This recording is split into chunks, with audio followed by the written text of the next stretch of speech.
यहाँ लाइफ में देते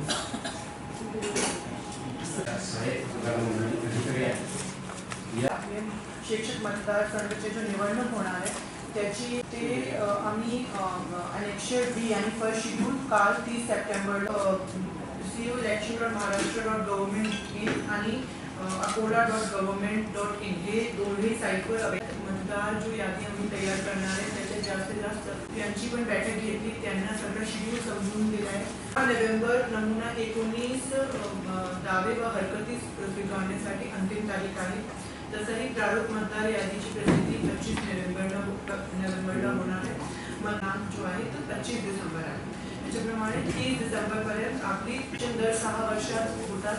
लास्ट 2019 मध्ये झाले होते आणि त्याच्यात टोटल आपले जो मतदार होते ते 5,663 यादी अपडेटेड आपल्याला करायची. जे मतदार हेतू हा आहे की हा जो शेड्यूल आहे ते जास्तीत जास्त लोकांनी केला होता, त्यांना पण फॉर्म 19 परत भरायचे आहे.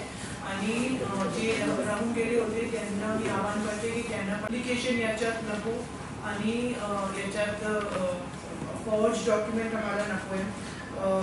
याची जो क्रायटेरिया असतात की कोण हा शिक्षण विधान परिषद मतदारमध्ये कोण मतदान करू शकतात, त्याची जो क्रायटेरिया आहे ते आहे की ते व्यक्ती भारताचा नागरिक असला पाहिजे, तो सर्वसाधारण रहिवासी असला पाहिजे, माध्यमिक शाळेपेक्षा कमी दर्जा नसली, पूर्णवेळी शिक्षक म्हणून कार्यरत असलेला पाहिजे, फुल टाइम टीचर. आणि याच्याप्रमाणे फॉर्म 19 भरून सोबत सगळे पद निश्चित अधिकारी, सहाय्यक मतदार नोंदणी अधिकारी यांचे कार्यालय. जो एक काळजी घ्यायची आहे की आम्हाला एक गट्टा अर्ज करता येत नाही, सगळ्यांना सेपरेट अर्ज करायचे आहे. फक्त हेड ऑफ द इन्स्टिट्यूशन एक गट्टा अर्ज करू शकता, तसंही एक कुटुंबाच्या हेड एक गट्टा अर्ज करू शकता. राजकीय पक्ष, मतदान केंद्रस्तरीय प्रतिनिधी, रेसिडेंट वेलफेअर असोसिएशन यांना एक गट्टा अर्ज करता येत नाही. माहिती असेल आपला सहयोग निवडणूकमध्ये खूप गरजेचं असते, कारण जे काही आम्ही तयारी करतो याची प्रसिद्धी खाली करण्याची जबाबदारी तुमची आणि आमची दोघांची आहे. तो मी माझे सगळे परिणामे ॲड्रेस करू शकतो. मागल्या वेळेस काय ज्यांना एका संस्थेमध्ये पूर्ण झाले नाही यावर्षी तो बोगसगिरी रोखण्यासाठी कुठल्या सूचना आहेत?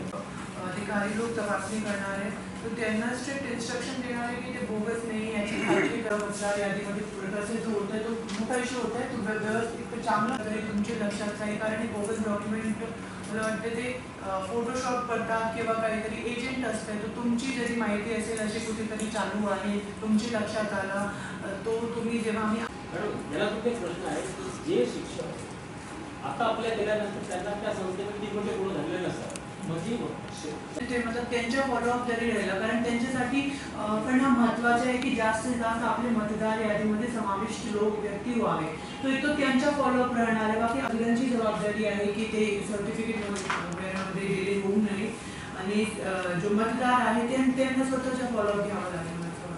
लोकांना बोलवलं होतं जे ऑलरेडी मान्यता ज्यांना प्राप्त आहे आणि त्याची बैठक घेऊन त्यांना हे सगळं सांगितलेलं आहे.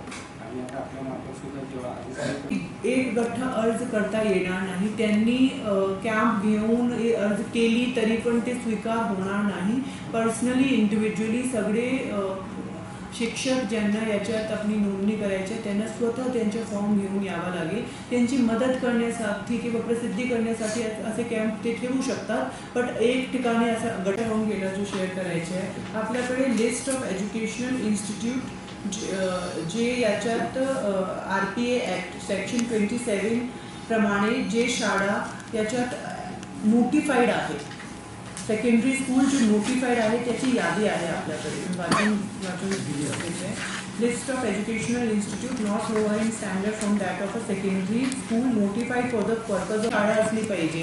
ये नोटिफाईड शाळा आहे. हा समजा नर्सिंग स्कूल जे आहे ते नोटिफाईड शाळा आहे आणि याचे जे शिक्षक आहे ते याच्यात पात्र आहात. एक तो गायडन्ससाठी आपला हा यादी आहे जो याच्यात कुठे बसत नाही. नो डाऊट मी जालन्यामध्ये CO असताना ते स्वीपचं काम माझ्याकडे होतं आणि आम्ही खूप त्याच्यात काम केलं आणि आपली जो टक्केवारी होती ती त्याच्यात खूप वाढ पण झाली.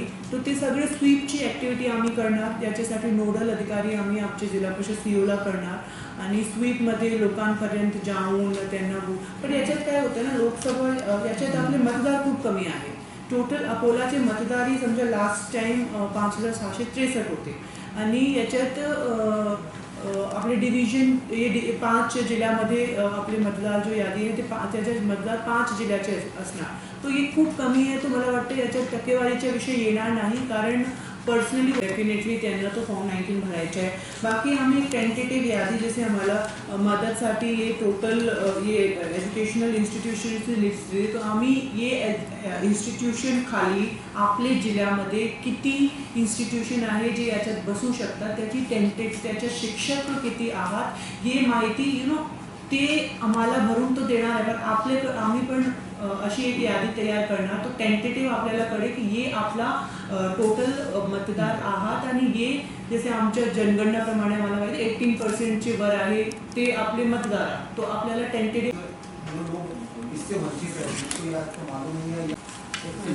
आपलं जे शिक्षण विभाग आहे त्यांना आम्ही याच्यात इन्कॉर्पोरेट करणार, कारण आपले जे ब्लॉक एज्युकेशन ऑफिसर असतात त्यांना सगळे शाळा सगळे इन्स्टिट्यूशनची सगळी माहिती असते आणि त्याच्याप्रमाणे ते मतदार लोकांची यादी वगैरे मी त्यांना याच्यात इन्वॉल्व करून तालुका वाईज एक यादी मागून तो सेंट्रलाइज मतलब डिस्ट्रिक्ट कलेक्टर ऑफिस होगा या फिर ब्लॉक स्तर पर इसको ये किया जाएगा? तालुका स्तरावर याचं असणार आहे.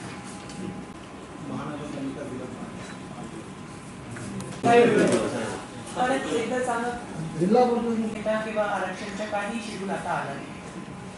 मैम एक सवाल इसी से जोड़ के, क्योंकि आपकी it's your first press conference, कि अभी कुछ सुनने में मिल रहा है कि कुछ बियोलो मध्ये काय काय टेस्ट करायचे पुढचे 24 घंटेमध्ये काय मतलब फर्स्ट 72 आवर खूप क्रुशियल असतात आणि त्याच्यात सगळे फील्डवर आपले ती यंत्रणा फिरत आहे आणि फील्डवर जेव्हा काही उल्लंघन होतं त्याच्यावर जो प्रोसेस आपला आहे की त्यांना नोटीस दिल्या जाते, काहीतरी हे बोर्डिंग वगैरे असतं ते काढले जातात. तो 72 घंटे